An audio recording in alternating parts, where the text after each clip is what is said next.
que, que tiene, como digo, repito, porque se está grabando, Félix Álvarez Velarde es un arequipeño de pura cepa, ¿verdad, mi querido Félix?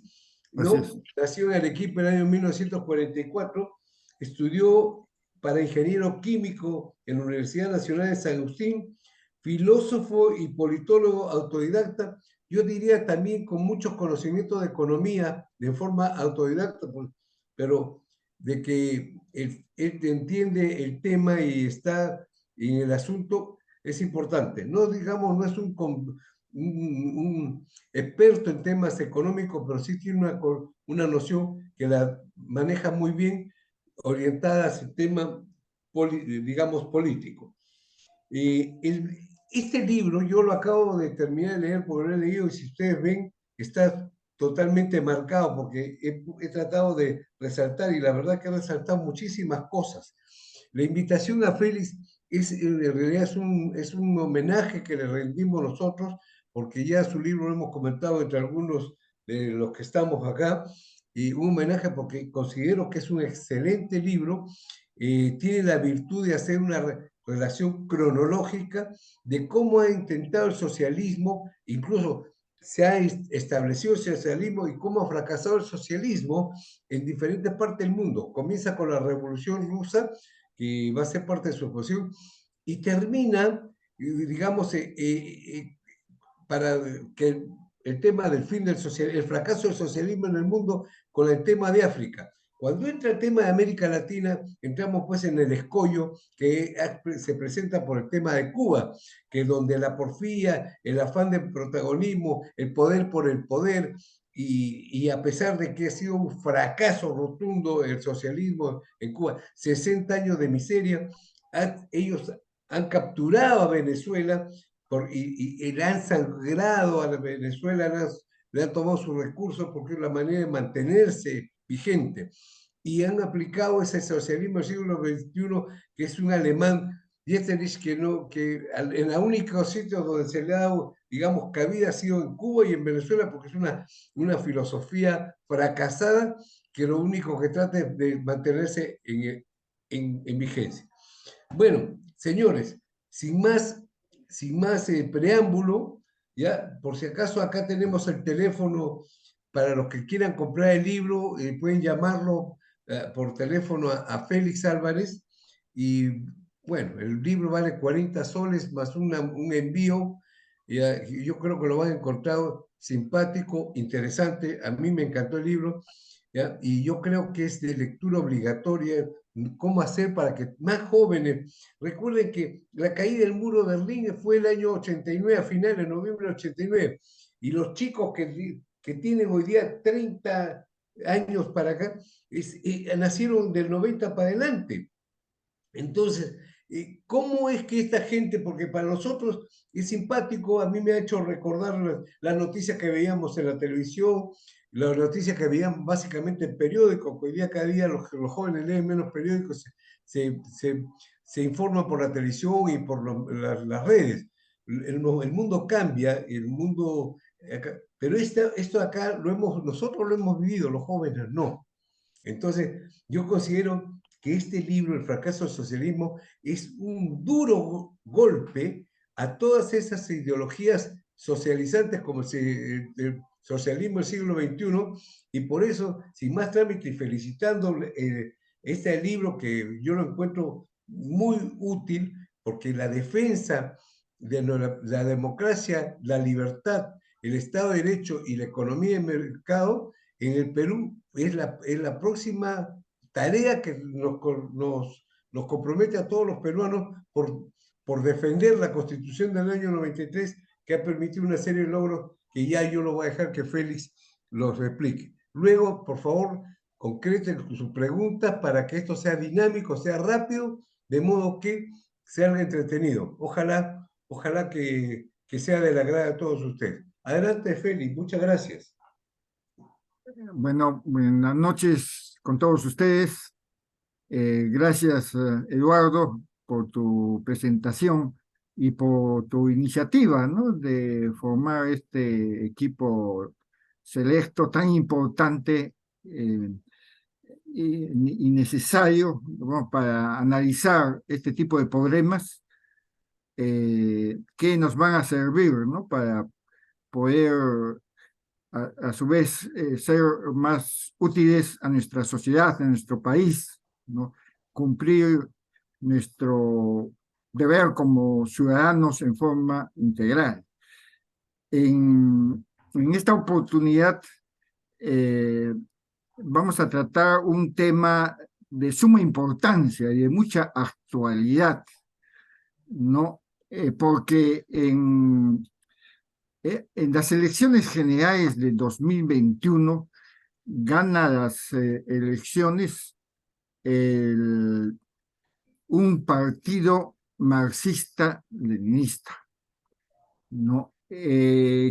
Autocalificado por ellos mismos, ¿no?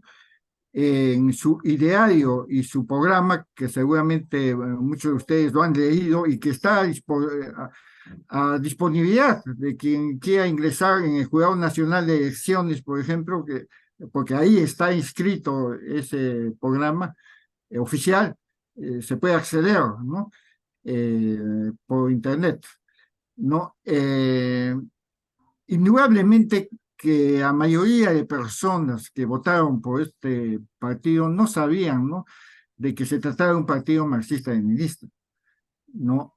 Porque no leen, pues, ¿no? La mayor parte de nuestros ciudadanos no leen los idearios y programas de los partidos políticos, ¿no? Eh, y obviamente cuando sucede esta situación, ¿no? Ya cuando entra Perú Libre a la segunda vuelta, ya se despertaron mis alarmas, ¿no? Y decidí, ¿no?, escribir este libro que justamente alertase, ¿no?, a mucha gente que, como digo, no conoce, ¿no?, en principio que Perú Libre era marxista-leninista, y por otro lado, que los, los que leyeron, ¿no?, los pocos que leyeron el programa y se dieron cuenta que este era un partido marxista-leninista, no sabían lo que es el marxismo-leninismo y lo que había causado, ¿no?, los desastres que había causado desde que en 1917 se instaura el primer régimen socialista. Eh, eh, a ver, tengo un problemita acá. Ya.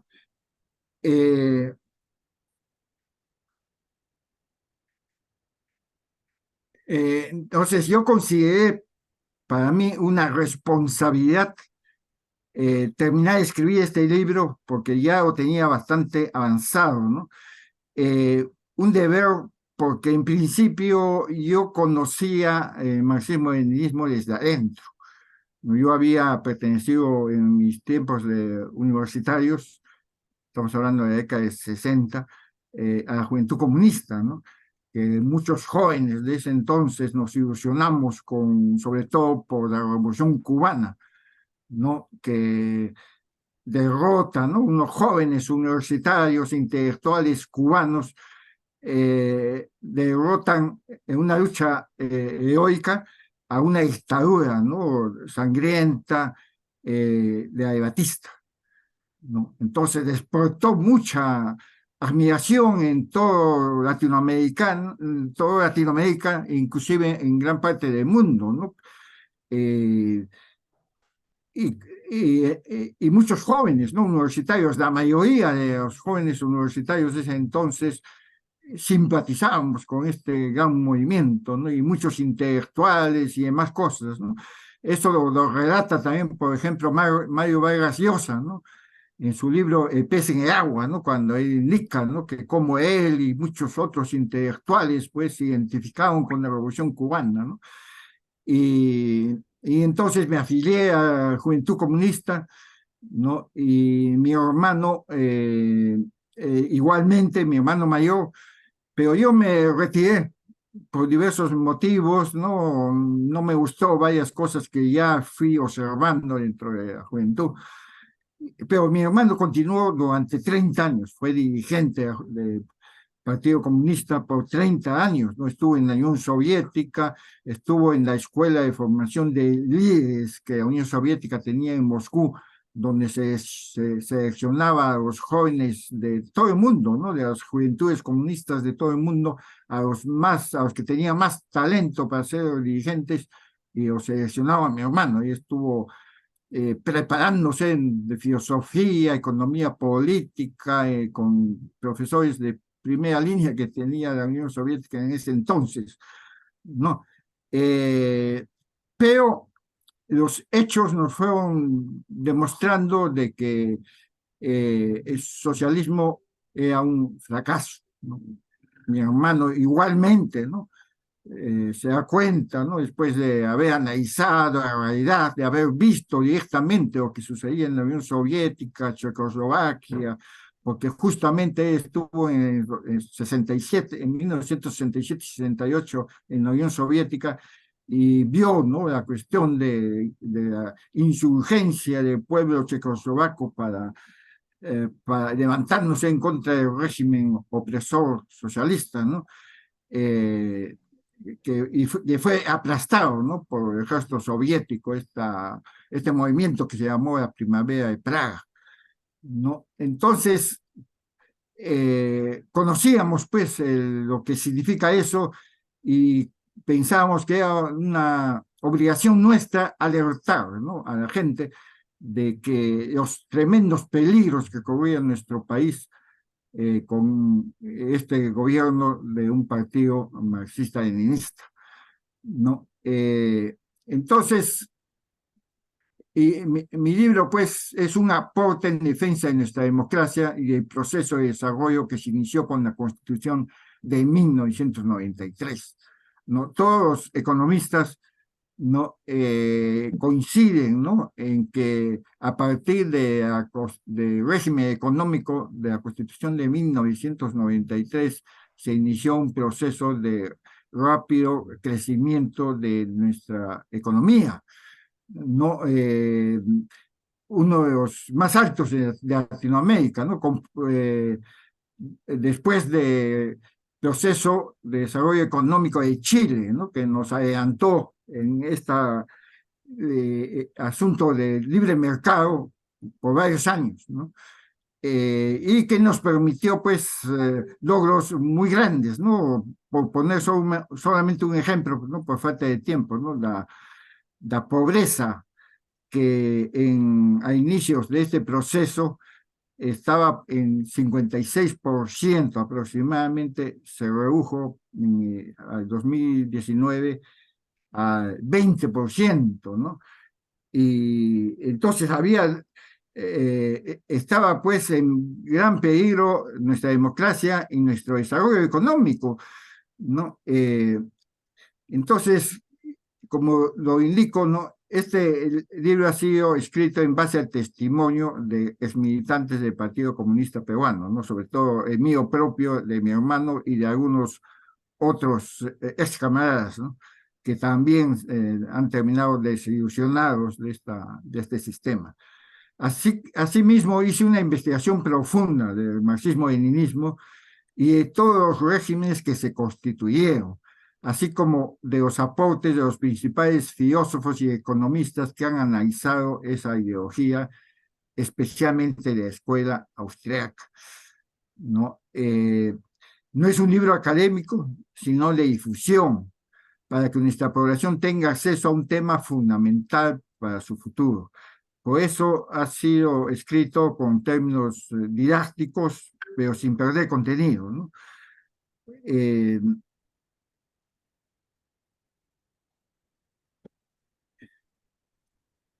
El marxismo-leninismo llegó a constituir la mayor utopía de la historia, de nuestra historia, ¿no? Afectó directamente o indirecta a toda la humanidad durante 74 años, desde 1917 que se inicia con la Revolución de Octubre en Rusia, que luego se cambia a hacer constituir la Unión Soviética, hasta 1991, que termina de caer todo el régimen socialista de Europa Occidental, ¿no? De todos ellos, ¿no? Y luego de todos los países que habían asumido este régimen socialista, excepto Cuba, Corea del Norte y el socialismo del siglo XXI con Venezuela, y como vemos también parcialmente China, Laos, Vietnam, entre otros. ¿No? Digo parcialmente porque China, para salvarse de la tremenda crisis económica y social que tuvo a raíz de la aplicación de los programas socialistas en su país, sobre todo por Mao Zedong, para salvarse de esa muy crítica situación, adopta una economía de libre mercado en gran parte, ¿no? Invita a las empresas transnacionales con mayor tecnología que inviertan en China, les abre todas las puertas, les da todas las facilidades, e igualmente liberaliza la economía interna, ¿no? Entonces, el socialismo fracasó catastróficamente, ¿no? Provocando graves daños a todas las poblaciones donde se implementó. Se produjeron hambrunas, ¿no? En China, por ejemplo, con el programa de Mao Zedong de Gran Salto Adelante, se produjeron 30 millones de muertos solamente por inanición, ¿no? Un bajo nivel de vida, ¿no? Se fue diferenciando, ¿no? Los niveles de vida entre los países que habían optado por el socialismo y los que desarrollaban el capitalismo, ¿no? Los niveles de vida, pues, de los países socialistas eran muy bajos en comparación, ¿no? Con los países capitalistas desarrollados, y esta diferencia inclusive se iba agrandando, ¿no? Con el transcurrir de los años, ¿no? Pérdida de libertades y derechos fundamentales, ¿no? En todos esos países, la pérdida de los proyectos de vida de la gran mayoría de la población. Eh,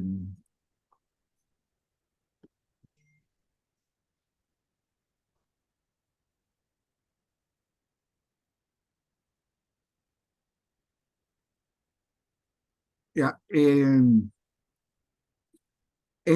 primer capítulo del libro desarrollo colapso del marxismo y todas sus variantes, ¿no? Fracasó totalmente en todos los países de Europa, como he manifestado, ¿no? En África y Camboya, totalmente, ¿no? En África se llegaron a desarrollar más de 10 países que asumieron el régimen socialista, ¿no? Con algunas variantes en respecto al socialismo de Europa, ¿no? Adaptando, ¿no? El marxismo-leninismo, tratando de adaptar el marxismo-leninismo a su realidad. Y todos ellos fracasaron rotundamente, pero con graves problemas, ¿no? Económicos y sociales, hambrunas y demás cosas, ¿no? Que todo ello escribo en el libro, ¿no? País por país, ¿no? Brevemente, pero en lo más sustancioso de esos procesos, ¿no? En el caso de China, Vietnam y Laos, fracasó el sistema económico socialista y tuvieron que recurrir a la economía de libre mercado, pero en política mantienen un régimen comunista. Ahí se está produciendo lo que yo he llamado un Frankenstein, pero que más temprano que nunca va a caer el régimen comunista, ¿no? Ya estamos viendo que China allá tiene una serie de problemas, ¿no? Que fundamentalmente se deben, ¿no? A que es un gobierno de partido único, del Partido Comunista el que gobierna, ¿no? Y eso es inviable, ¿no? Es inviable una economía social de mercado con una dictadura comunista, ¿no? Entonces, esos regímenes van a caer. Pero todos ellos tuvieron que recurrir, ¿no? A cambiar radicalmente de política, porque se dieron cuenta, pues, que la economía socialista no daba ningún resultado, todo lo contrario, ¿no? Sus pueblos sufrían hambrunas, miseria, en todos ellos vieron la necesidad de tener que recurrir, ¿no? A la economía de libre mercado, invitar a grandes empresas capitalistas de Occidente a que inviertan, y les ha ido bien, ¿no? Como una, económicamente, ¿no? Como una prueba más de que cómo, ¿no? El sistema económico capitalista es muy superior al socialista, ¿no? Mejor prueba, difícil, ¿no? En Corea del Norte, Cuba y Venezuela, a pesar de su crítica situación, se mantienen por la represión dictatorial, ¿no? En Corea del Norte es brutal, ¿no? La represión que existe en Corea del Norte, viven en una situación de miserable, ¿no? Eh, Solamente un dato, ¿no? Por el tiempo, ¿no? Los, eh, en Corea del Norte viven en promedio 12 años menos que en Corea del Sur. Se iniciaron iguales, ¿no? Eh, Cuando se dividen, ¿no? En Corea del Norte y Corea del Sur, eh, tenían similitud en todas las condiciones sociales y económicas, ¿no? Inclusive en Corea del Norte habían desarrollado un poco más de industria que en el sur. Sin embargo, en pocos años, Corea del Sur pues, se transforma en una gran potencia, como ustedes saben, económica, ¿no? Y en cambio Corea del Norte sufren pues una miseria terrible, que ya les digo, solamente en longevidad viven 12 años menos que los de coreanos del sur, y pero además con una calidad de vida pues pésima, ¿no? Eh, Cuba igual, ¿no? Es la situación, ustedes la conocen, es muy bien conocida, que es muy crítica. Muchos cubanos han tenido que jugar a otros países, sobre todo a Estados Unidos, y en poco tiempo, ¿no? Los cubanos que escaparon desesperados de Cuba, muchos de ellos en balsas, llevando consigo solamente lo que tenían puesto, en pocos años en Miami y otras ciudades norteamericanas, han elevado su nivel de vida enormemente, ¿no? En comparación con sus compatriotas de la isla, a tal punto que en estos momentos las remesas que envían los cubanos de Miami y de otros países, ¿no? Hacia sus familias de la isla, constituye la mayor fuente de reservas que tiene Cuba, ¿no? Imagínense, ¿no? Y Venezuela, pues, es considerada la mayor tragedia humanitaria del siglo XXI, ¿no? 7 millones de venezolanos que han escapado desesperados, ¿no? De su patria para buscar, como sea, un mejor porvenir para ellos y para sus familias, ¿no? Eh, y a pesar de que en el Perú, por ejemplo, muchos de ellos viven lastimosamente, hay inclusive algunas empresas fatalmente que hasta se aprovechan de ellos, ¿no? Y no respetan sus derechos laborales, pero sin embargo esto es muy superior a lo que tenían en Venezuela, a tal punto que cuando se les ha ofrecido, ¿no? En una crisis que ustedes la conocen en la frontera de Perú con Chile, para que los que deseen regresar a Venezuela les ponían el avión, muy pocos optaron por regresar a Venezuela, ¿no? Eh, pero no solamente me quedo en analizar todos estos procesos de cómo fracasaron, ¿no? Sino que ahondé en el tema de que por qué fracasó, ¿no? Entonces ahí llego a las conclusiones que resumo, ¿no? porque no solucionó ninguno de los problemas económicos y sociales fundamentales. Y por consiguiente el nivel de vida era muy inferior al de los países de capitalismo desarrollado, ¿no? Tanto el problema alimentario, ¿no? Y ahí se ha manifestado, ¿no? Como la aplicación del socialismo en sus economías provocó muchas hambrunas, ¿no? El agro fue colectivizado, ¿no? Y eso provocó trastornos tremendos, ¿no? Que provocaron muchas hambrunas, crisis, y así en todos los otros sectores eh, económicos, ¿no? Porque el sistema económico socialista basado en la planificación central y en la propiedad colectiva de los medios de producción va contra la naturaleza del hombre y de la sociedad. Eso lo explico muy bien en mi libro ampliamente.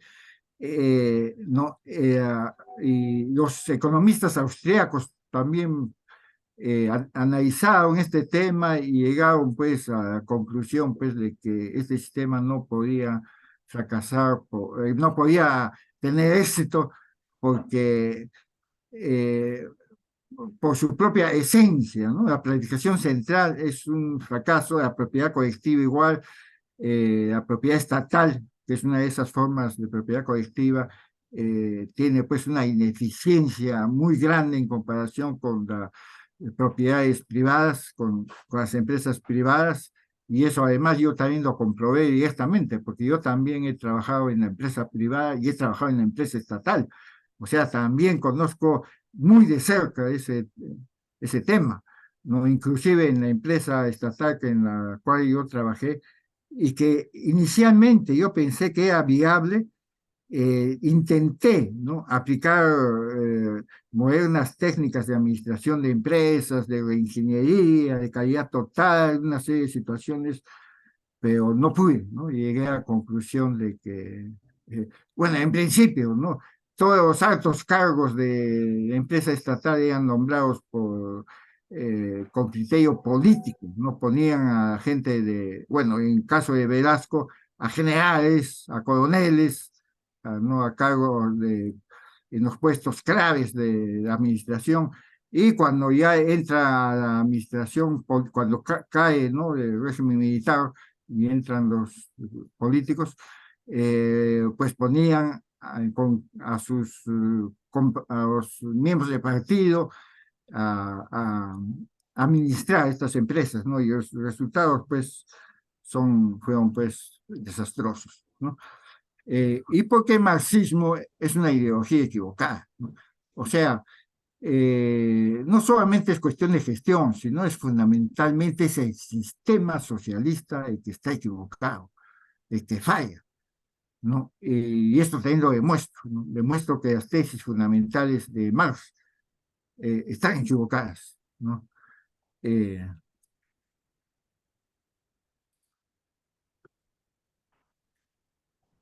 Eh, pero en el Perú también ha habido intentos diversos de implementar, de imponer el socialismo en el Perú, que muchas personas, muchos jóvenes, como lo ha manifestado Eduardo, no conocen estos hechos. Y ahí en el libro los escribo para que lo sepan, ¿no? Y que ya se intentó hacerlo en el Perú y con fracasos que causaron también mucha dolor en nuestra patria, ¿no? En la década de 1960 hubieron dos guerrillas, ¿no? Dos agrupaciones guerrilleras, siguiendo el ejemplo de Cuba y de Che Guevara, que se levantaron. Una en 1963, el Ejército de Liberación Nacional, ¿no? Eh, uno de cuyos integrantes provocó un dolor terrible en muchas familias en el Perú, ¿no? Y en los jóvenes, ¿no? Yo sentí con mucho dolor la muerte de un gran poeta, ¿no? Que a su temprana edad ya había destacado mucho, ¿no? Javier O, ¿no? En Puerto Maldonado, ¿no? Él pertenecía al Ejército de Liberación Nacional, ¿no? Un joven brillante de Colegio Marca, pero que se ilusionó con la Revolución Cubana, ¿no? Viajó a Cuba a estudiar cinematografía, ¿no? Pero ahí Fidel Castro, que tenía discursos muy encendidos y que provocaba emocionalmente a los jóvenes, él les dijo, ¿no? Que su deber era hacer la revolución, no estudiar, en caso de Javier, estudiar cinematografía, su deber era hacer la revolución en sus respectivos países, ¿no? Ellos convencen de que vengan, pues, a hacer ellos, ¿no? Y ilusionado con eso, engañado, Javier como muere, ¿no? Y como muchos otros jóvenes que la absoluta mayoría quedaron en anonimato, ¿no? Y este grupo fue comandado por Héctor Béjar, uno de los líderes de este grupo, Héctor Béjar, que fue indultado por Velasco posteriormente porque fue derrotado, apresado, condenado a prisión, pero Velasco lo indulta y lo invita a ser uno de sus asesores, ¿no? Y efectivamente fue uno de los asesores de Velasco junto con otros marxistas, ¿no? Y luego ha sido el primer ministro de Relaciones Exteriores de Pedro Castillo, ¿no? Héctor Béjar, ¿no? Y todavía enseña en la Universidad de San Marcos, en otras universidades, ya ustedes saben qué puede estar enseñando, ¿no? Eh, y luego en 1965 se inicia otro movimiento guerrillero, el movimiento de izquierda revolucionario, ¿no? Que también es derrotado, también mueren muchos jóvenes inocentes, ilusionados, no engañados, ¿no? A uno de ellos lo conocí, ¿no? Por eso puedo hablar con un estudiante brillante, pero apenas tenía 17 años cuando se acopló a estas guerrillas y murió pues en Mesa Pelada, ¿no? En Cusco. Con Luis de la Puente Uceda, ¿no? Luis de la Puente Uceda es el que comandó este grupo guerrillero y bueno, y fueron aplastados, el campesinado no los apoyó, ellos pensaron que el campesinado los iba a apoyar y no fue así, ¿no? Felizmente, ¿no? Pero en 1968, Juan Velasco Alvarado inicia un proceso revolucionario eh, muy radical, ¿no? Nacionaliza primero el petróleo, luego hace una reforma agraria muy radical, la más radical de América Latina y una de las más radicales del mundo, ¿no? Pero en gran parte con un régimen colectivista, igualmente siguiendo el ejemplo de los países socialistas, ¿no? Y efectivamente, ¿no? Yo llego a la conclusión de que quisieron aplicar un tipo de socialismo que ellos llamaban socialismo participativo, ¿no? Porque ellos se rodearon de asesores marxistas, ¿no? Como Héctor Beja y otros, ¿no? Sociólogos, antropólogos, ¿no? Marxistas de San Marcos y de la Universidad Católica, ¿no? Y igualmente, ¿no? Crearon una serie de empresas estatales, estatizaron gran parte de la minería, de la industria, ¿no? Pero los resultados, como es natural por lo que he expresado, fueron pues desastrosos, ¿no?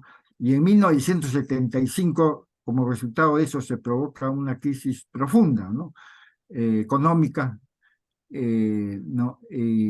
Que obviamente provoca el descontento del propio pueblo, ¿no? Y que le quita el apoyo de Velasco, ¿no? Y eso aprovecha a Morales Bermúdez para darle un golpe de Estado, ¿no? Y lo saca, y efectivamente, ¿no?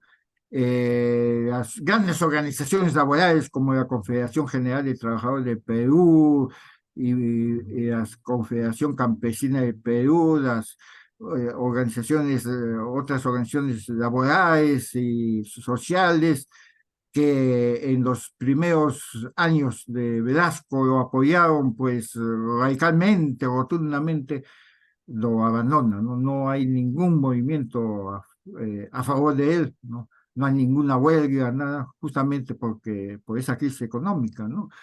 Y y tampoco dentro de las fuerzas militares que lo estuvieron apoyando hasta poco antes de ese momento, ¿no? Duró 7 años y con resultados, pues, desastrosos, ¿no?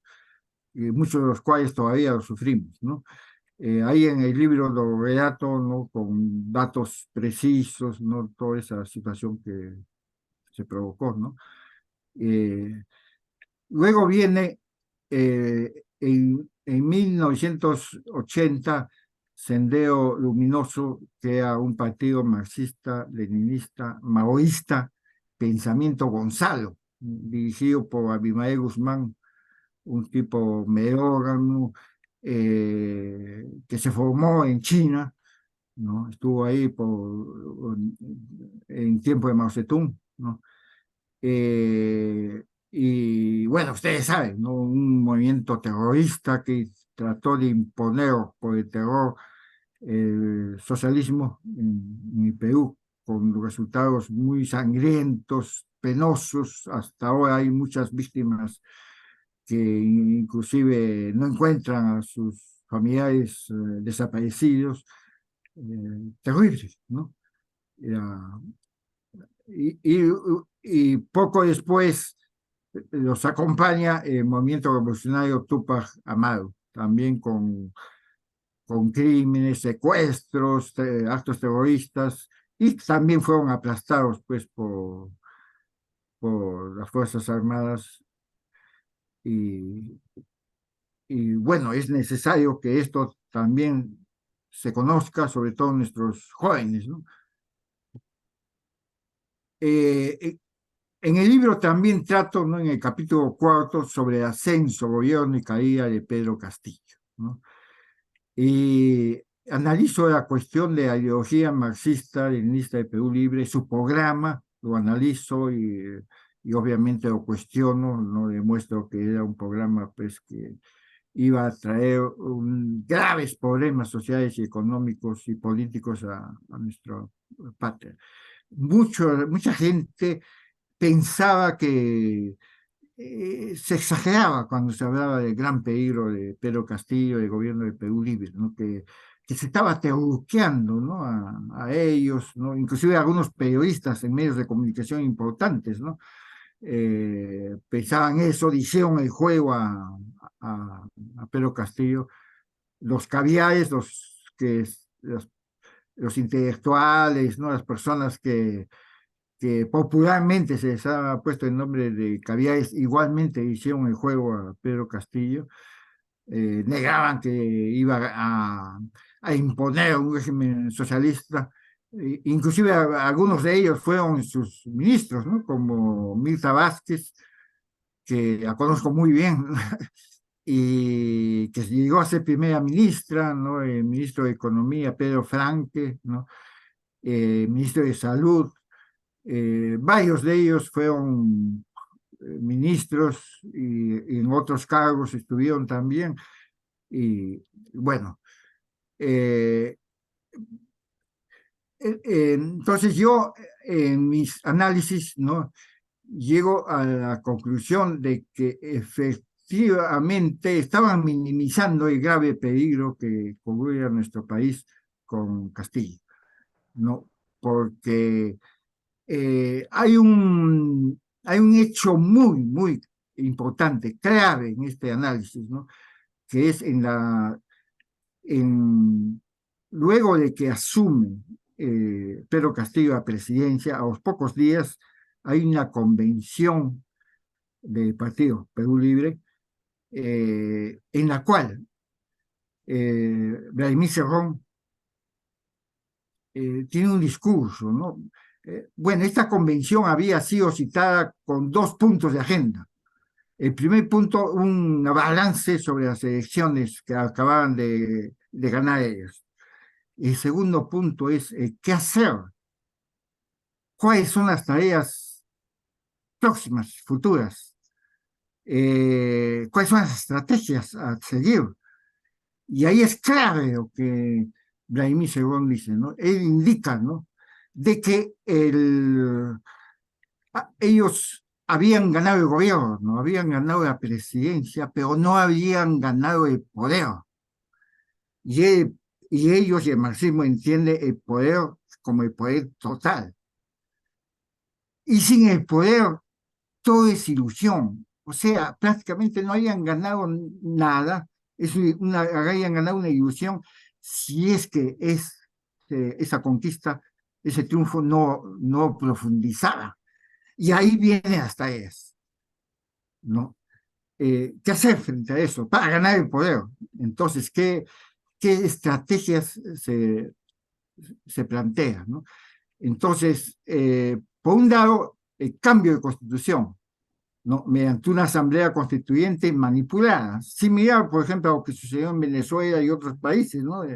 Se convoca una asamblea constituyente, se manipula para que esa conformación de esa asamblea tenga mayoría la izquierda y se elimina el régimen económico y el régimen político, igual, ¿no? Se da más poder a la presidencia, se puede ser reelegida y además facilita todo el proceso de instauración del socialismo, ¿no? El cierre o dominio del Congreso de la República, ¿no?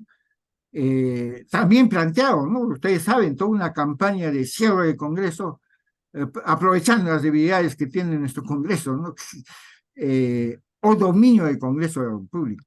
Entonces se comienzan a comprar congresistas, y eso es conocido por todos ustedes, ¿no? No solamente por los niños, ¿no? Que son los más conocidos, sino hay otros, ¿no? Se ha descubierto que inclusive hasta dos, yo pienso que hasta más, congresistas de Fuerza Popular habían sido ganados por Castillo, ¿no? Entonces, tener mayoría en el Congreso, no solamente para evitar la vacancia, sino teniendo mayoría en el Congreso, cambiar el artículo de la Constitución para convocar a una asamblea constituyente, ¿no? Y por otro lado, la otra estrategia es el dominio de las Fuerzas Armadas y Policía Nacional. Y esto es fundamental, porque en su discurso de Vladimir Cerrón también manifiesta, ¿no? Para ganar el poder total, ¿qué necesitamos? Dice, necesitamos dominar el Congreso, necesitamos también dominar la Fiscalía de la Nación, el Poder Judicial, la prensa y las Fuerzas Armadas, y aquí, y esto es clave, ¿no? Porque para el marxismo-leninismo, especialmente para el maoísmo, ellos insistieron más, ¿no? En este aspecto, es que el poder nace del fusil, lo dijo Mao, ¿no? El poder nace del fusil. O sea, el que tiene el poder de las armas, tiene el poder, ¿no? ¿Por qué? Porque al tener a las Fuerzas Armadas, dan un golpe de Estado, pues. Dan un golpe de Estado con el apoyo de las Fuerzas Armadas, y cambian, pues, y estaba un régimen, pues, socialista, no, totalitario, ¿no? Convocan a Asamblea Constituyente a su gusto, ¿no? Y ya, pues, no, algo similar a lo que hizo Chávez, ¿no? Porque cuando Chávez gana las elecciones en 1999, no tenía el apoyo de las Fuerzas Armadas. No, al contrario, ¿no? Las Fuerzas Armadas poco antes habían sofocado un golpe de Estado que intentó hacer Hugo Chávez, lo aplastaron a Hugo Chávez, lo tomaron preso y fatalmente un presidente de Venezuela le da indulto también a Hugo Chávez, ¿no? Y luego que gane el poder en 1999 no tenía mayoría, reitero, en las Fuerzas Armadas, pero al año de asumir la presidencia logra convocar a una asamblea constituyente manipulada, ¿no? Entonces tiene la asamblea constituyente le da más poder a él como presidente y le da también autorización para estatizar las industrias, ¿no? Las empresas, ¿no? Y efectivamente inicia un proceso de estatización bastante radical, bastante fuerte, ¿no? Por ejemplo,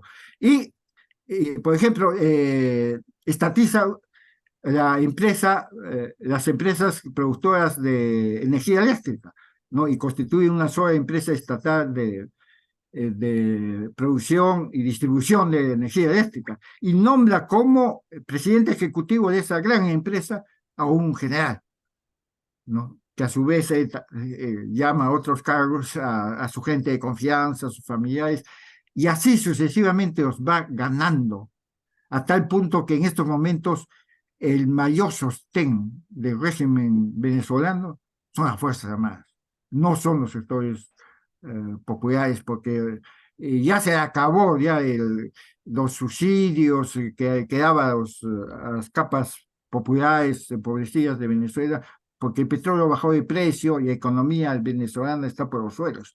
Entonces, el único sostén del régimen de Maduro son las Fuerzas Armadas, ¿no? Pues se las ganaron, ¿no? Pero felizmente en Perú, eh, Castillo pues no era Hugo Chávez, era un personaje torpe y corrupto, ¿no?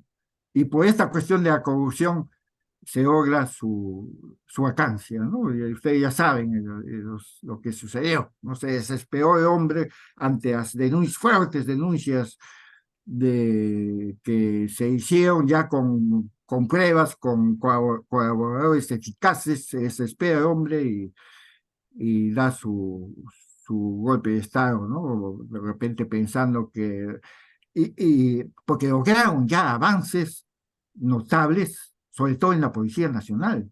El servicio de inteligencia de la Policía Nacional ya está en manos de Perú Libre, ¿no? Y en las Fuerzas Armadas tuvieron mayor resistencia, ¿no? Pero lograron algunos avances, ¿no? Sobre todo en cuadros medios, ¿no? O sea, los ascensos que iban haciendo, iban colocando gente, militares afines o sea, había todo un proceso, o sea, estas estrategias no es que estuvieron en el aire, se estuvieron aplicando. Felizmente había un presidente torpe y corrupto, y la actuación de la Fiscalía Nacional fue muy efectiva, muy valiente, y también la comisión de las comisiones del Congreso que tuvieron que ver también con la investigación de estos delitos, ¿no? De Pedro Castillo, ¿no? Entonces, pero igualmente en la prensa, ¿no? Tuvieron, tuvieron algunos periodistas tibios que hicieron el juego y comenzaron a hacer un apoyo a lo que ellos llamaron la prensa alternativa, que ha adquirido una importancia bastante grande. Perdón un ratito, Félix, perdón un segundito. Por favor, Kevin, hay un ruido, córtalo, por favor. 10 minutos para cerrar tu conferencia para entrar a rueda de preguntas, Félix. Adelante. Perfecto. Es de Nissin Morales, es de Nissin Morales. Pero córtalo, pues. Ya. Ya. Que lo corte, Kevin. Sobre todo en provincias, y esto conozco muy directamente de Arequipa, pero en todo el sur, se ha desarrollado una prensa alternativa a favor de Castillo, que está cumpliendo un rol muy, muy peligroso, ¿no? Entonces,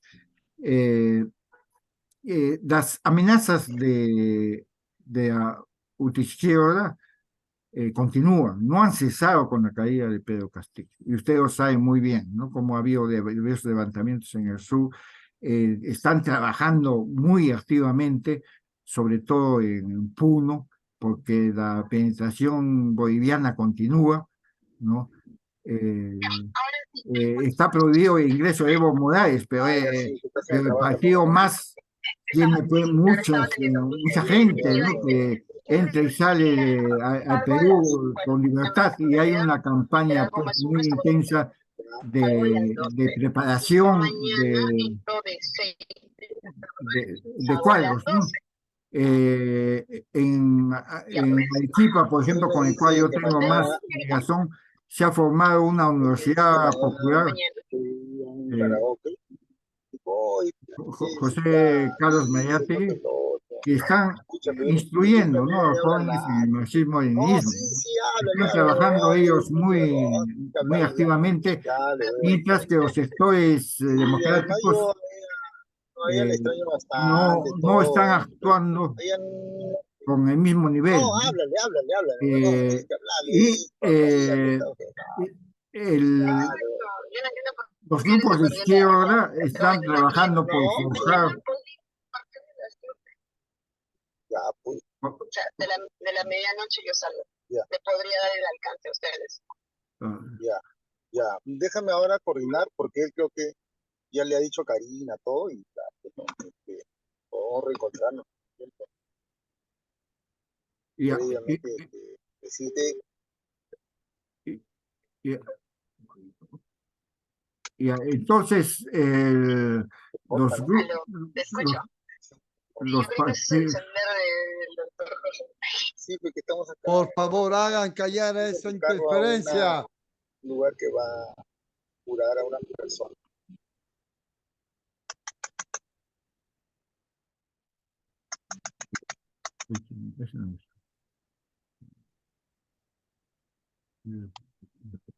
ya creo, ¿no? Ya, entonces, el peligro no ha acabado, no podemos confiarnos, sería suicida confiarnos en que con la caída de Pedro Castillo ya terminó el peligro, ¿no? Porque como les indico, eh, el trabajo, ¿no?, de los grupos de izquierda es muy, muy fuerte. Eh, eh, y están trabajando por la unidad, ¿no? Y Perú Libre todavía tiene su fuerza en el sur, pero no nos olvidemos de que Sendero Luminoso, a través de Movadef y de otras organizaciones, sigue trabajando, y el MRTA igual, y en el 2026 sale libre el Víctor por ahí Campos, ¿no?, líder de MRTA, y nunca se ha arrepentido y va a entrar a reactivar con más fuerza pues su movimiento, ¿no?, el movimiento revolucionario Tupac Amaru. Por su parte, Antauro Humala también está trabajando, ¿no?, y tiene cierto apoyo social, sobre todo, ¿no?, entre los licenciados de las Fuerzas Armadas, ¿no? Por otro lado, el Foro de Sao Paulo se ha, se ha visto fortalecido, ¿no?, por, eh, eh, se ha visto fortalecido con el ascenso de Lula al gobierno brasileño. Eh, Igualmente el triunfo de izquierda chilena con Boric en Colombia, ¿no?, por un exguerrillero con México y otros países, ¿no? Entonces el Foro de Sao Paulo se ha visto fortalecido y el Foro de Sao Paulo va a apoyar, a continuar apoyando, ¿no?, a todos estos movimientos de izquierda en Latinoamérica y particularmente en el Perú. Entonces, continúa pues un grave peligro para nuestro país. Ahora, los daños del gobierno de Castillo a nuestro país. Ha habido una fuga de capitales muy grande, la mayor de los últimos 50 años, una paralización de inversión privada, sobre todo minera. La inversión estatal en el 2022 no llegó ni al 50% de lo presupuestado por ineficiencia del gobierno. El aumento del PBI en el 2022 fue solamente de 3%, muy inferior al potencial del 9%, y la inflación ha aumentado al 7.8%. Aumento de la pobreza del 20 al 27%, y un aumento asimismo del índice de costo de vida. Aumento de la desocupación y de empleo informal y la corrupción descarada de su gobierno, ¿no? en el último capítulo no, planteé unos lineamientos para la defensa de la democracia y el modelo de libre mercado, ¿no? Y entre esos lineamientos planteo, ¿no?, la defensa de libre mercado y de la Constitución de 1993, la participación en la política de los que defienden la democracia y libre mercado. Hay muchos, ¿no?, de los que nos consideramos demócratas que no participamos en política y eso no puede ser, ¿no? Platón ya lo dijo, ¿no? El precio de desentenderse de la política es ser gobernado por los peores hombres, ¿no? Igual, y también planteo, esto ya es último, esto no lo expuse en la Feria del Libro recientemente, ¿no? He mandado mi propuesta a diversos grupos liberales y personalidades y se ha puesto en consideración, ¿no?, la formación de un movimiento liberal del Perú que unifique, ¿no?, a los diferentes partidos y grupos liberales, ¿no?, porque hasta este momento hay mucha dispersión, ¿no?, y sin unión no logramos nada, ¿no? Unidos sí podemos conseguir el triunfo del movimiento liberal en el Perú, ¿no? Y este movimiento liberal debe culminar con la constitución del Partido Liberal del Perú. Y también igualmente planteo que paralelamente a la formación del Partido Liberal, establezcamos un instituto o fundación de la libertad, donde se realice investigación, se publique, ¿no?, documentos liberales, se capacite, ¿no?, a los ciudadanos, especialmente a la juventud, en lo que es el liberalismo, ¿no? Liberales del Perú y del mundo unidos. Unidos podemos lograrlo. Cada uno por su lado, vamos a fracasar. Gracias. Ahí expongo también mi correo electrónico y mi celular para los que quieran comunicarse conmigo o requieran del libro, ¿no? Con todo gusto estamos para serviros.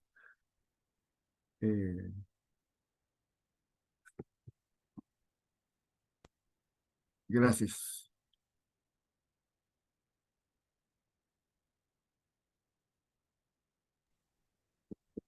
Aló. Abre el audio, Eduardo. Eduardo, Ah, señor Rosubrovio. Audio, Eduardo. Ya, ok. Dijo, muchas gracias, Félix, por tu exposición. Has hecho un buen paneo de todo tu libro. El libro es mucho más sustancioso, por cierto. Aquellos que les interese profundizar sobre estos temas que los ha tocado muy bien nuestro buen amigo Álvarez Velarde, ahí tiene su número de teléfono, es el 985-866-334. Lo vamos a poner también en Unión Liberales para que aquellos que quieran comunicarse con él lo hagan. El precio del libro vale 40 soles, más el tema del rap y de la movilidad, que no debe ser una cosa muy grande. Así que ahora, sin más, digamos, preámbulo, pasamos a la rueda de preguntas. A ver, Julio, por favor, el primero que ha levantado la mano, tu pregunta, Julito. Sí, mi pregunta simplemente es para aclarar bien esta definición de socialismo que se puede confundir con lo que es comunismo y se puede confundir con unos tipos de socialismo como por ejemplo de los países escandinavos, Suecia, que se supone tienen socialismo, pero realmente existe ahí la democracia, como otro socialismo que puede ser Vietnam, donde realmente no hay mayores libertades. Mi pregunta sería esa, una aclaración de ese término. Ya, Gracias. sí, buena pregunta, ¿no? Claro, lo que yo ataco, critico y demuestro que ha fracasado el socialismo marxista-leninista y todas sus variantes, ¿no? O sea, el stalinismo, el maoísmo, el castrismo, todas las variantes que se han aplicado, ¿no? En el caso de los países escandinavos, efectivamente, esos no son países socialistas, ¿no? Tienen una economía liberal, ¿no? Una de las economías más liberales del mundo está en los países escandinavos. El PIB de esos países es fundamentalmente las empresas privadas. Hay algunas empresas estatales, ¿no? Pero es un mínimo, ¿no? Lo fundamental ahí son la actividad privada, ¿no? Y como repito, y usted también lo ha dicho, ¿no? Su economía es muy liberal, ¿no? Tiene unos estándares de liberal más altos del mundo, sus democracias son ejemplares, ¿no? Y bueno, y tienen, sí, políticas eh, de que, que hacen, por ejemplo, que la educación sea gratuita y general, igualmente la salud, pero, como les repito, la economía es liberal y son democracias, ¿no? Ejemplares, ¿no? Entonces, nada tiene que ver con el socialismo marxista y sus diferentes variantes que ha habido en el mundo y que todavía subsisten, pero penosamente, ¿no? Como Corea del Norte, Cuba, Venezuela, en el caso del socialismo del siglo XXI, ¿no? Y nada más, ¿no? Y veo que muy pronto van a caer, ¿no? El régimen cubano, por ejemplo, está ya a potas de caer. Inclusive también se han tenido que liberalizar en parte, ¿no? Por ejemplo, ya permiten la inversión de empresas privadas en ciertos rubros, ¿no? Por ejemplo, el níquel, que es el principal recurso minero de Cuba, es explotado por una empresa canadiense, ¿no? Claro, con el problema de que lo que exige el gobierno cubano es de que el 51% de las acciones de las empresas que inviertan tienen que ser de capital cubano, estatal, ¿no? Bueno, hay pocas empresas que han aceptado esa situación porque obviamente significa que ellos, en el directorio, la mayoría la tienen ellos, ¿no? La mayoría en la votación la tienen y por lo visto, la absoluta mayoría de empresas privadas pues va a aceptar esa situación, ¿no? Pero hay algunas que han aceptado, igual en el sector turismo, hay una gran empresa española que administra gran parte de los grandes hoteles y el turismo en Cuba, ¿no? Se han tenido que liberalizar porque la situación era muy, y sigue siendo muy grave, ¿no? Pero aún así, bueno, es un fracaso y más temprano que tarde va a caer, ¿no? Y Venezuela, como les digo, pues ya solamente sostenido por los militares que se han constituido en una casta privilegiada, ¿no? Porque los generales son millonarios, algunos están metidos hasta en el narcotráfico, pero eso no tiene ningún sustento histórico, ¿no? Eso va a caer más temprano que tarde, como yo manifiesto, ¿no? Perfecto, Félix. Yo quisiera añadir a la pregunta que hizo Julio, apoyando tu respuesta. Los países escandinavos hace mucho tiempo que dejaron de ser socialistas. Por los años 50, 60 y 70 eran socialistas, igual que Inglaterra, hasta antes de Margaret Thatcher. También tenía un corte socialista. Pero el mundo, las evidencias del fracaso del socialismo eran tal que ya dejaron de ser países socialistas. Y en el caso de, por ejemplo, Dinamarca está en el 8º lugar de los países con más libertad económica. Noruega y Suecia están en el 10 y en el 12. Entonces, esa utopía que quieren vender los izquierdistas de que los países escandinavos son socialistas es una farsa tan grande como la que pasó en la época de la caída del muro de Berlín, que se descubrió que Alemania democrática era un bluff, era una nuez que era pura cáscara y no tenía nada de contenido. La prueba más grande es que la que absorbió y la que permitió la reunificación alemana fue la potencia económica que tenía Alemania Federal. Eso solamente para añadir. ¿Quién quiere hacer otra pregunta, por favor?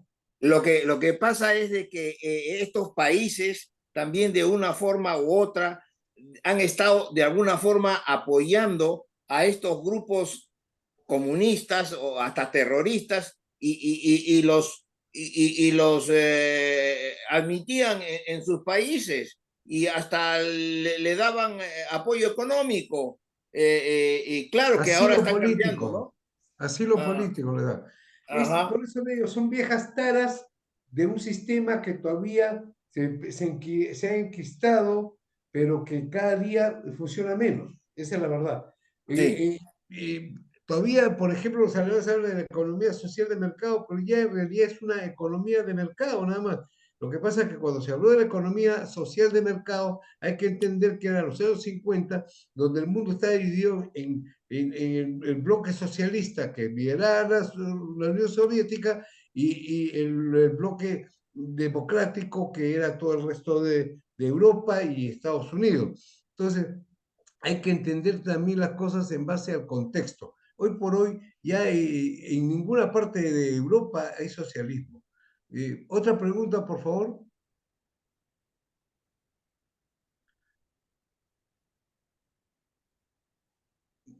Está tan bien explicado que no, nadie quiere hacer una pregunta. Bueno,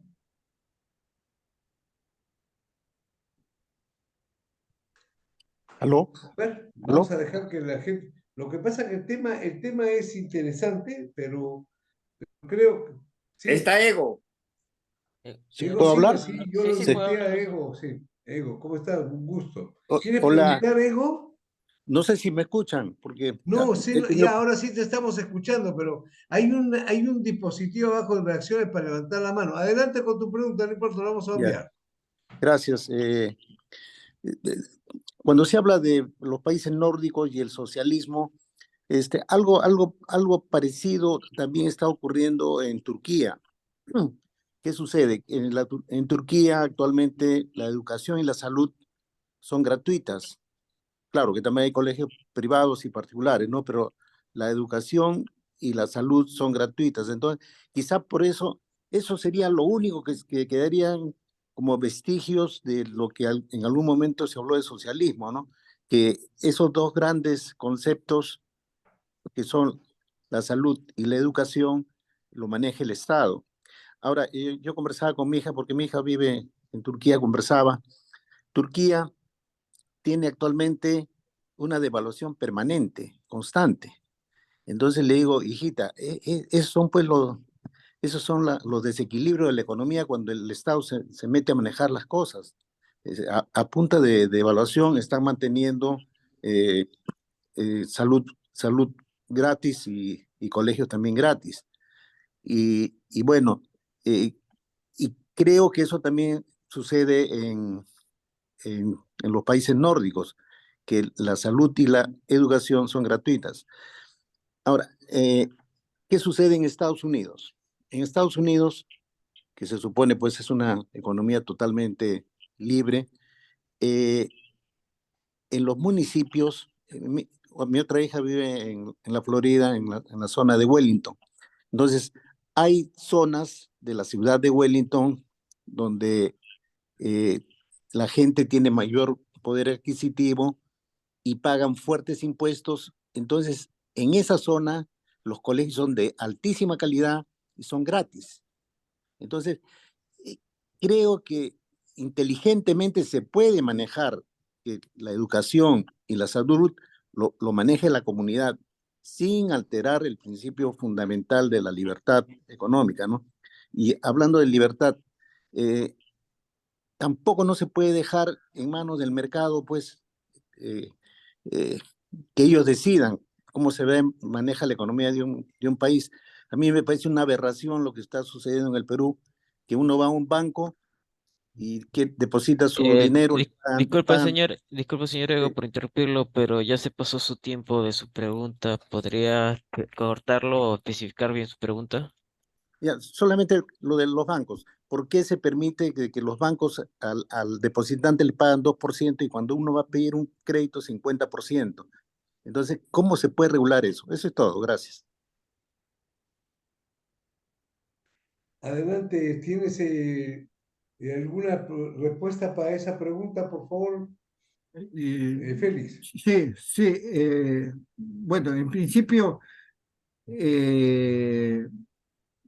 la práctica histórica ha demostrado, ¿no?, que la competencia es fundamental, ¿no?, para ir mejorando la producción de bienes y servicios, ¿no? Eh, Eso permite, ¿no?, la creatividad, la innovación, ¿no? O sea, un empresario con mayor creatividad, con capacidad de innovación puede mejorar su producto, bajar inclusive sus costos y por lo tanto dar mejores servicios o bienes a sus clientes, ¿no? Y ese se va a, y eso significa una especie de motor que mueve la economía para producir cada vez mayores niveles de productividad y de bienestar entre la población. Entonces, si el Estado concentra, por ejemplo, todo lo que significa la educación, ahí no va a haber competitividad, porque también ahí se manifiestan los beneficios de la competitividad, porque si hay colegios privados, entre esos mismos colegios privados hay competencia, ¿no?, por dar una mejor educación, ¿no? Y ya vemos que, por ejemplo, en el Perú hay colegios privados con muy alta calidad educativa, ¿no? Que en muchos casos no tiene nada que envidiar a la educación en otros países, ¿no?, de mayores niveles educativos, ¿no? Entonces, y por otro lado también eh, se crean organizaciones laborales de maestros que dificultan que en las propias regímenes educativos se puedan, pues, por ejemplo, fomentar la meritocracia dentro del profesorado, ¿no?, de ir exigiendo, ¿no?, a los profesores mayores niveles, ¿no?, de calidad en su enseñanza, ¿no? Entonces, no es positivo, ¿no?, de que el Estado tenga dominio absoluto sobre el sistema educativo, igualmente en el sistema de salud. Entonces, lo que sucede, pues, que en el mundo ningún país es 100% liberal, ¿no? Hay una mezcla, pero en los países nórdicos, como repito, por ejemplo, predomina el régimen liberal, pero con ciertos servicios que lo está ofreciendo el Estado, no, pero que no es lo mejor, ¿no? Y no hay ningún país 100% liberal, ¿no? Eh, Porque los liberales pues no tienen una mayoría absoluta en los gobiernos de esos países, ¿no? Porque también hay otros partidos políticos, ¿no? Porque en principio el liberalismo también permite el multipartidarismo, es respetuoso, ¿no? Entonces, en un congreso, por ejemplo, de cualquier país liberal, hay pues representantes de otros sectores, algunos inclusive socialistas, ¿no? Y que no les permite, ¿no?, aplicar totalmente la economía liberal en todos los sectores de las actividades económicas y sociales, ¿no? Bien, Félix. ¿Alguien que quiera hacer alguna pregunta? Bueno, de mi experiencia en lo que es educación, por ejemplo, de mi hijo mayor que tiene 4 hijos, digamos, paga una cantidad de $5,000 al año que va con, digamos, con el impuesto de la municipalidad y su sector ahí en Filadelfia tiene profesores muy buenos y colegios muy buenos. y si él pagase privadamente, costaría, digamos, tiene 4 hijos, costaría $20,000 porque son $5,000 por cada uno. Entonces, pero ahí es la obligación de todo propietario de todas las casas de pagar esos 5,000, digamos. Entonces ya es algo más solidario y se aplica con una muy buena educación, igual que la salud. Tú vas a cualquier lugar particular y la mayoría te curan y todo lo demás y aplican con el seguro que se tiene en el Estado, ¿no? Claro, la respuesta de los liberales, de la mayor parte de liberales, entre ellos Milei, por ejemplo, es otorgar vouchers, ¿no? O sea, el Estado daría, ¿no?, a los padres de familia, ¿no?, un voucher, una cantidad económica para que puedan ellos pagar el colegio particular, ¿no? De tal manera que se promueve, ¿no?, de que no haya pues mucha diferencia, ¿no?, en la calidad educativa, ¿no?, entre unos sectores y otros, ¿no? Entonces, ese es el sistema que muchos liberales están proponiendo en sus respectivos países, ¿no? Es el caso de Argentina con Milei, en el caso de Chile también lo he escuchado a Axel Kaiser, por ejemplo, plantear este asunto, ¿no? ¿No? Pero de hecho, ¿no?, es más efectiva la enseñanza privada que la enseñanza estatal. Bien, gracias. ¿Alguna otra persona que quiera participar? No sé, ahí de repente Walter, que está en Australia, puede decir algo sobre su experiencia.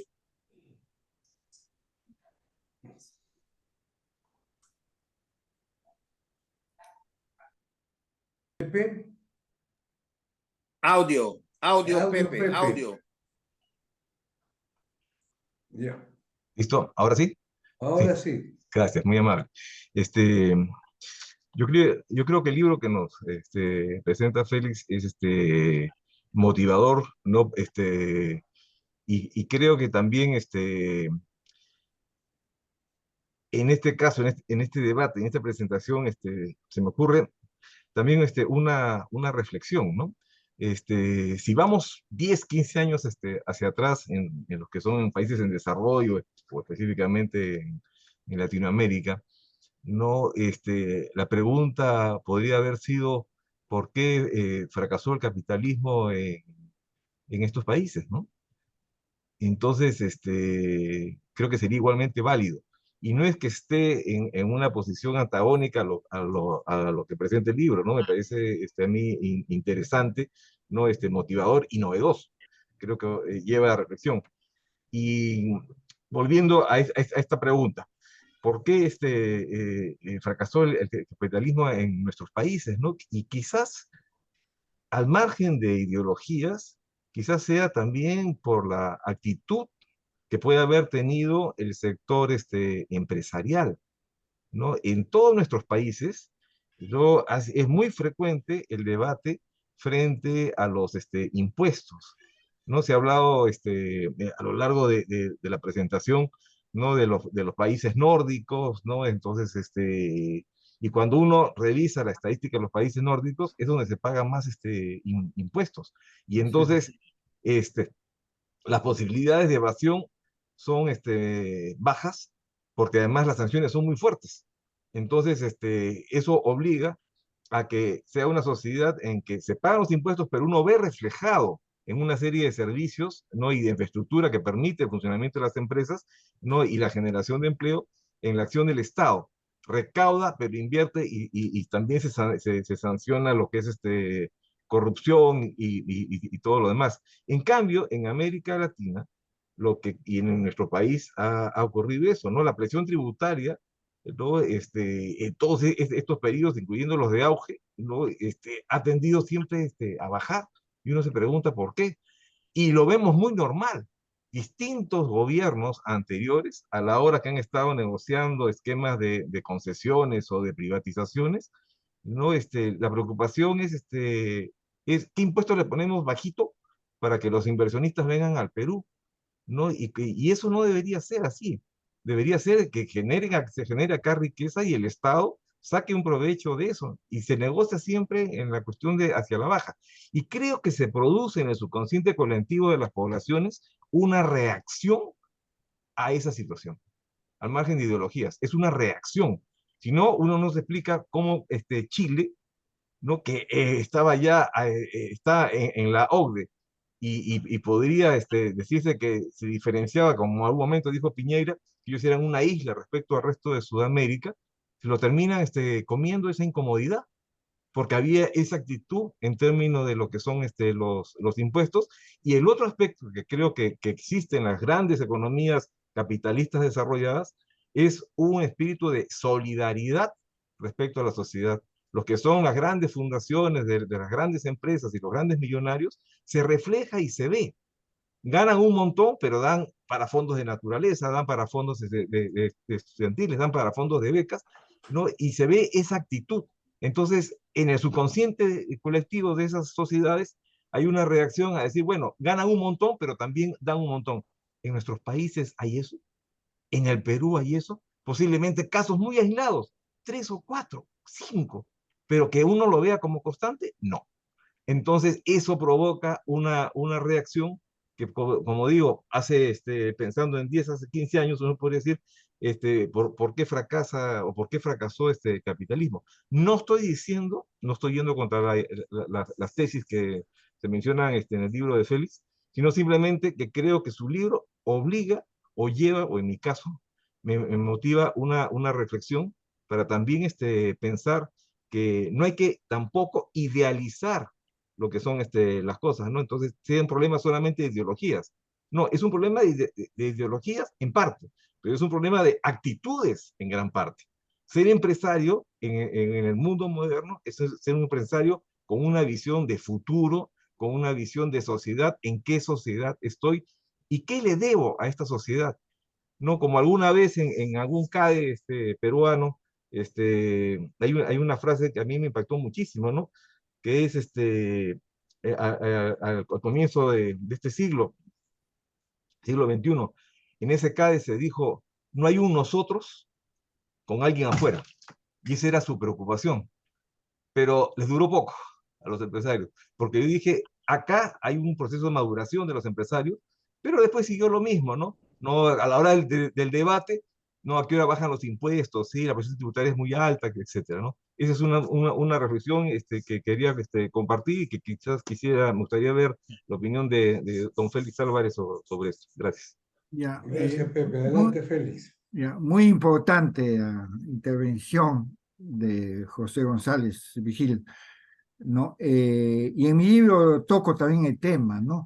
Porque analizando, ¿no?, la evolución de los países capitalistas, nos encontramos que los países capitalistas que han logrado mayores niveles de desarrollo son los países donde se ha aplicado más el libre mercado y donde ha predominado también, junto con el libre mercado, la democracia, ¿no? Y así es, ¿no? Todos los países más desarrollados, si los analizamos, han hecho eso, ¿no?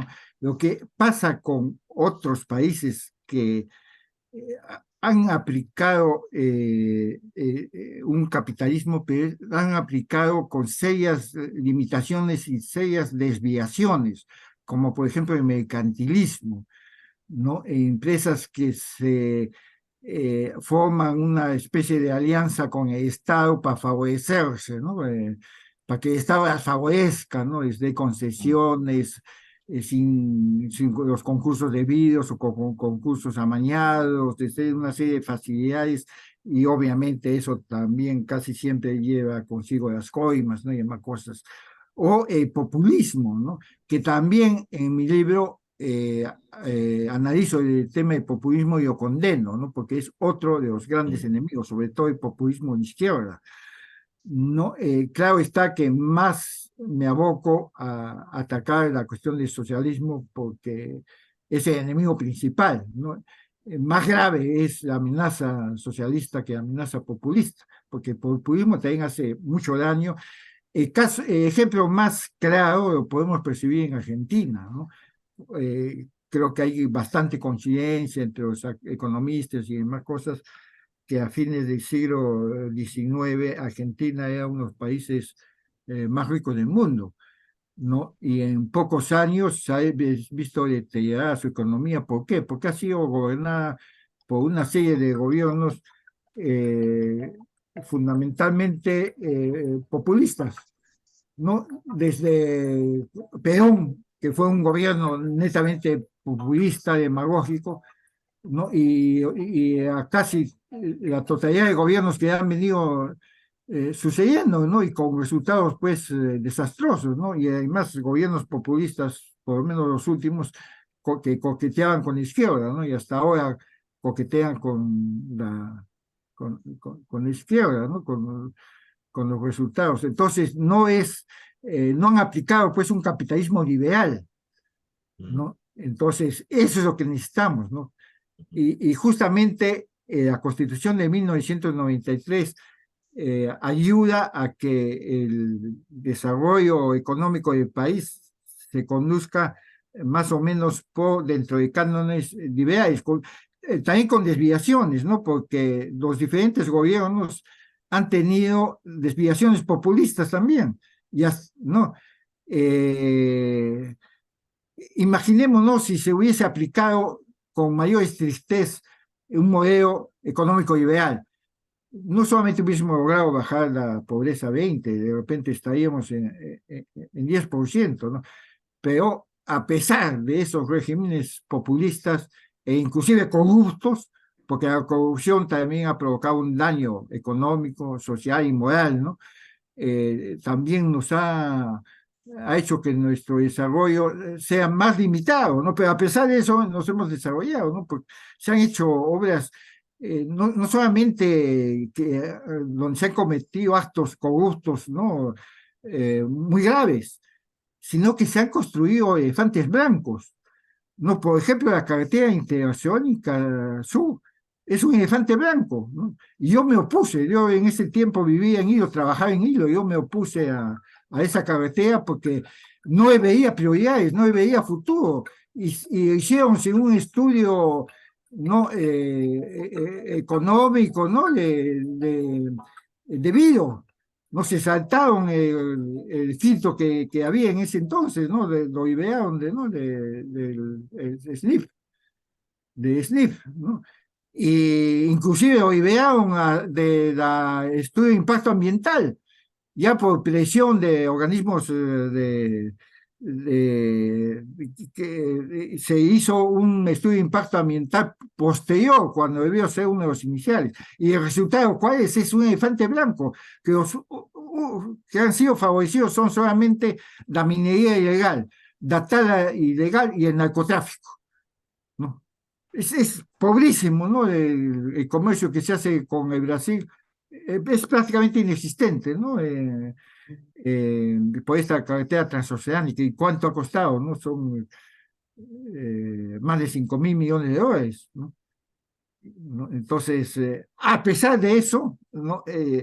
Gracias a que en otros sectores se ha aplicado la economía liberal, se ha desarrollado en nuestro país, por ejemplo, en la agroindustria, lo que nos ha permitido pues un gran desarrollo en poco tiempo, inclusive superar en muchos aspectos a la agricultura chilena, a la agroindustria chilena, ¿no? Que alcanzó un volumen, un crecimiento muy grande, ¿no? Pero ya hemos alcanzado, inclusive hemos superado en varios de los rubros, ¿no? Entonces, eso es, ¿no? Muchas gracias, Félix. Quiero recalcar que en el libro, en la parte final, hay unos anexos, hay 4 anexos. El anexo 2 y el anexo 3 trata de los temas que tú acabas de contestarle a la buena apreciación que ha hecho nuestro amigo José González Vigil. Bueno, ¿alguien más que quiera hacer una pregunta? Bueno, ya estamos a la hora límite, les agradezco su participación. Los espero la próxima semana. Me voy a tomar yo la próxima fecha para hablar sobre el efecto Milei en Latinoamérica. Yo voy a ser el próximo expositor, espero contar con la presencia de todos ustedes. ¿Ok? Jessy, ¿quieres hacer alguna pregunta? Porque ya se venció el tiempo, estamos cerrando. Bueno, felicitándote por tu exposición, ¿no? Estamos muy agradecidos. Reitero, el teléfono de Félix para los que tienen interés en el libro, pueden llamarlo, apunten, al 985-866-334. Yo, en lo personal, recomiendo el libro, lo he leído con mucha avidez y me parece muy, muy interesante. Bueno, amigos, muchas gracias por su presencia. Nos vemos el próximo jueves. Un abrazo. Gracias. Gracias, bien, Eduardo, espero que tú seas el próximo Milei del Perú. Gracias, excelente. Bueno, ok. Bueno, un abrazo para todos. Nos vemos. Gracias, Un abrazo. buenas Ok, noches a listo. Nos todos. vemos. Chao, chao. Bye Chao. bye. Bye, bye. Gracias. Hasta Gracias. luego. Gracias. Bye. Bye. Se va a proceder a finalizar la reunión para que salga el video.